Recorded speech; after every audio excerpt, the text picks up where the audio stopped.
प्राचीन समय की बात है। एक राज्य में एक राजा राज करता था। उसका राज्य सुख वैभव से संपन्न था। धन धान्य की कोई कमी नहीं थी। राजा और प्रजा ऋषि ऋषि अपना जीवन यापन कर रहे थे। एक वर्ष उस राज्य में भयंकर अकाल पड़ा। पानी की कमी से फसलें सूख गई। ऐसी स्थिति में किसान राजा को लगान नहीं दे पाए। लगान प्राप्त न होने के कारण राजस्व में कमी आ गई और राजकोष खाली होने लगा। यह देख राजा चिंता में पड़ गया। हर समय वह सोचता रहता कि राज्य का खर्च कैसे चलेगा। अकाल का समय निकल गया। स्थिति सामान्य हो गई, किंतु राजा के मन में चिंता घर कर गई। हर समय उसके दिमाग में यही रहता कि राज्य में पुनः अकाल पड़ गया तो क्या होगा। इसके अतिरिक्त भी अन्य चिंताएं उसे घेरने लगी। पड़ोसी राज्य का भय, मंत्रियों का षड्यंत्र जैसी कई चिंताओं ने उसकी भूख प्यास और रातों की नींद छीन ली। वह अपनी इस हालत से परेशान था, किंतु जब भी वह राजमहल के माली को देखता तो आश्चर्य में पड़ जाता। दिन भर मेहनत करने के बाद वह रूखी सूखी रोटी भी छक कर खाता और पेड़ के नीचे मजे से सोता। कई बार राजा को उससे जलन होने लगती। एक दिन उसके राज दरबार में एक सिद्ध साधु पधारे। राजा ने अपनी समस्या साधु को बताई और उसे दूर करने सुझाव मांगा।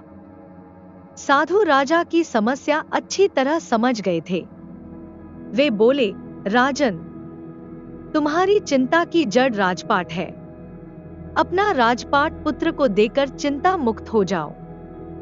इस पर राजा बोला, गुरुवर, मेरा पुत्र मात्र 5 वर्ष का है।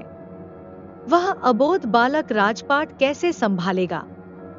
तो फिर ऐसा करो कि अपनी चिंता का भार तुम मुझे सौंप दो, साधु बोले। राजा तैयार हो गया और उसने अपना राजपाट साधु को सौंप दिया। इसके बाद साधु ने पूछा, अब तुम क्या करोगे? राजा बोला, सोचता हूं कि अब कोई व्यवसाय कर लूं।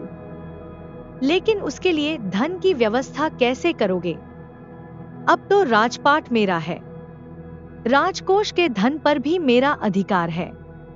तो मैं कोई नौकरी कर लूंगा, राजा ने उत्तर दिया। ये ठीक है, लेकिन यदि तुम्हें नौकरी ही करनी है तो कहीं और जाने की आवश्यकता नहीं। यही नौकरी कर लो, मैं तो साधु हूं।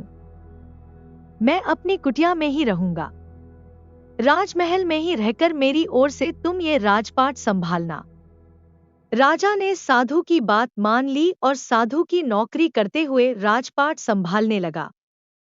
साधु अपनी कुटिया में चले गए। कुछ दिन बाद साधु पुनः राजमहल आए और राजा से भेंट कर पूछा, कहो राजन, अब तुम्हें भूख लगती है या नहीं और तुम्हारी नींद का क्या हाल है?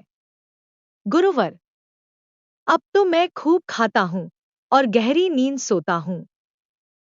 पहले भी मैं राजपाट का कार्य करता था, अब भी करता हूं। फिर ये परिवर्तन कैसे? ये मेरी समझ के बाहर है। राजा ने अपनी स्थिति बताते हुए प्रश्न भी पूछ लिया। साधु मुस्कुराते हुए बोले, राजन, पहले तुमने काम को बोझ बना लिया था और उस बोझ को हर समय अपने मानसपटल पर ढोया करते थे। किंतु राजपाट मुझे सौंपने के उपरांत तुम समस्त कार्य अपना कर्तव्य समझकर करते हो, इसलिए चिंता मुक्त हो। शिक्षा। मित्रों, जीवन में जो भी कार्य करें, अपना कर्तव्य समझकर करें, न कि बोझ समझकर।